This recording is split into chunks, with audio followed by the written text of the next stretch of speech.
Dans mon métier, ce que j'aime, c'est les gens. L'humanisme à l'hôpital, pour moi, c'est le respect, la convivialité.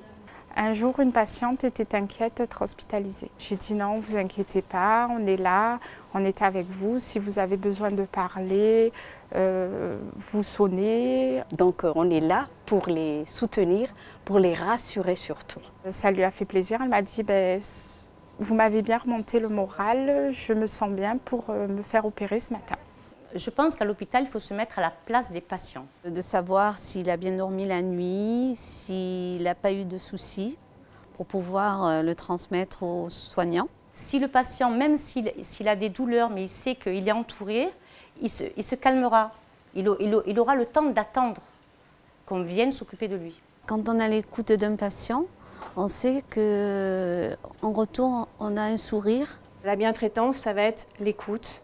C'est je vous entends, je vous comprends et je vais trouver une solution. Mettre une équipe pluridisciplinaire à la disposition donc, des patients mais aussi du personnel hospitalier. Cette cellule d'accueil a été mise en place fin 2009 à la suite d'une observation de l'augmentation des situations de maltraitance.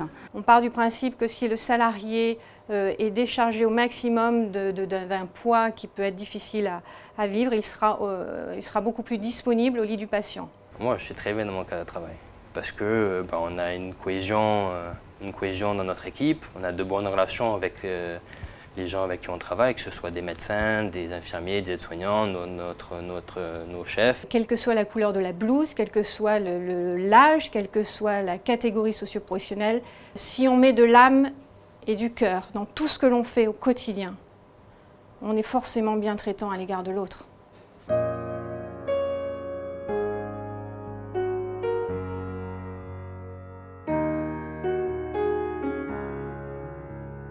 On ne peut pas être excellent si on n'a pas un niveau d'expertise, mais on se rend compte finalement après que les patients et les familles ont été très sensibles et disent que ça s'est bien passé quand ils ont été tout simplement bien accueillis. Et là, c'est vraiment tout le monde qui est concerné. C'est une performance continue avec une évolution permanente des connaissances, donc ça passe par de la formation permanente. Nous avons au niveau de l'établissement une unité de recherche clinique qui a pour objectif de faire bénéficier à nos patients des avancées thérapeutiques. On comprend tout à fait qu'il y a nécessité absolue de confronter les données, de confronter les résultats et de discuter pour le bien du patient. Ça, c'est l'excellence d'aujourd'hui, c'est absolument incontournable et ça doit se faire dans des centres d'expertise comme le futur centre qu'on aura. Contrairement à ce qu'on peut penser, ce sont des essais qui sont innovants et qui permettent 2, 3, 4, 5 ans au préalable faire bénéficier ces patients d'une nouvelle prise en charge ou encore une fois d'un nouveau médicament.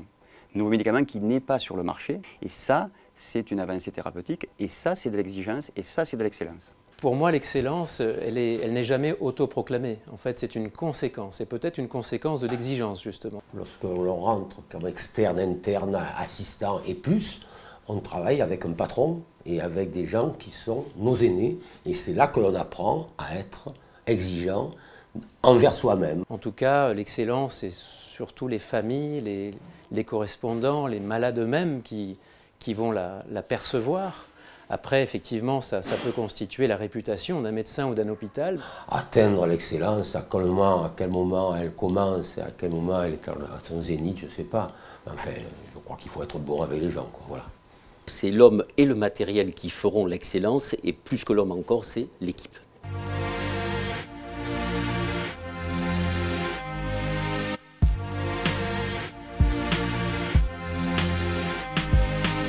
La citoyenneté et la conscience environnementale, c'est mettre en œuvre les modalités d'un développement à la fois performant économiquement, responsable socialement et respectueux de l'environnement. C'est de la bonne gestion, c'est comme à la maison. Alors pour un hôpital comme le nôtre, donc fondation reconnue d'utilité publique, qui plus est, c'est nécessaire et on se doit d'être exemplaire à ce titre. C'est d'abord réglementaire, rien ne sort de l'hôpital. On ne jette pas, un hôpital ne doit pas polluer. Pour notre nouvel établissement, en fait, nous avons décidé d'opter pour une labellisation HQE. Outre l'aspect normatif, ça va nous apporter beaucoup de choses en fait, pour le personnel et pour les patients. Donc nous aurons par exemple en fait, l'ensemble des locaux à usage prolongé en fait, qui sont éclairés naturellement. Ça va nous permettre également d'avoir 3/4 de notre chaude sanitaire en fait, produit par les panneaux solaires. La rédaction de la politique d'achat responsable, donc c'est notre charte environnementale. C'est pour ça qu'on a parlé essentiellement de critères d'achat au niveau des produits. Et le deuxième axe sur lequel nous on peut agir, c'est effectivement le tri des déchets. Dans la continuité de la charte d'achat éco-responsable, nous avons d'ailleurs, pour la construction de ce nouvel hôpital, retenu des entreprises à forte implantation locale.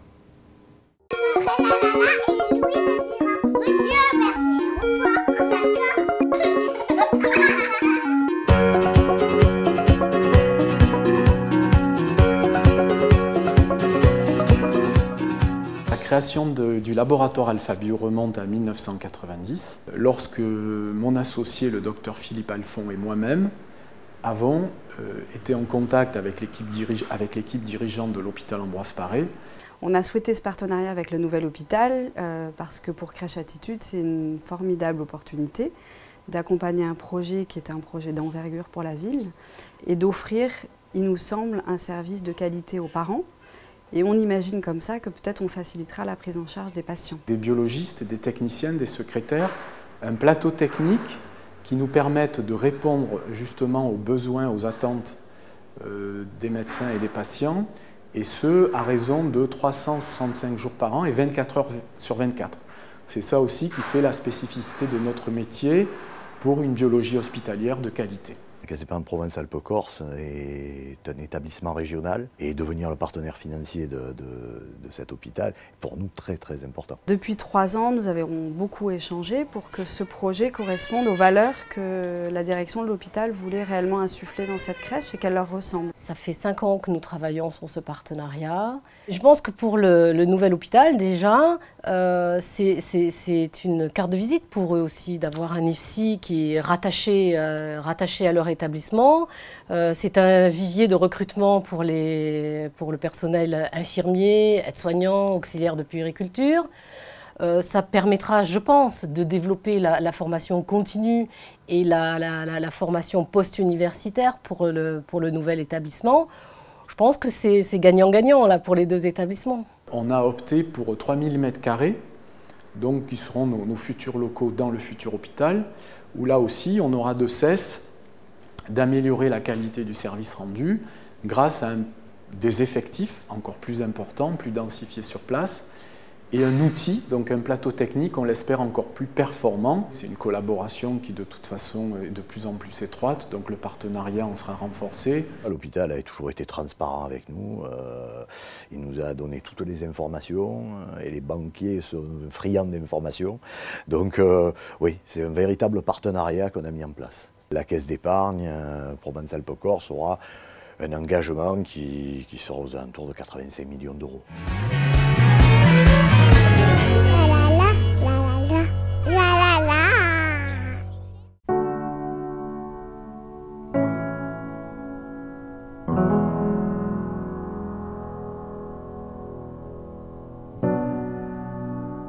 En termes d'éthique, c'est important d'informer et de permettre aux patients et à sa famille de comprendre ce qui va se passer, la prise en charge médicale qui va avoir lieu, qui va se mettre en place, pour leur permettre d'adhérer, d'avancer, de combattre ou de vivre les étapes difficiles qu'ils vont avoir. L'éthique, ça concerne la dignité du patient, la confidentialité, le secret professionnel. Ça concerne l'autonomie, ça concerne l'égalité.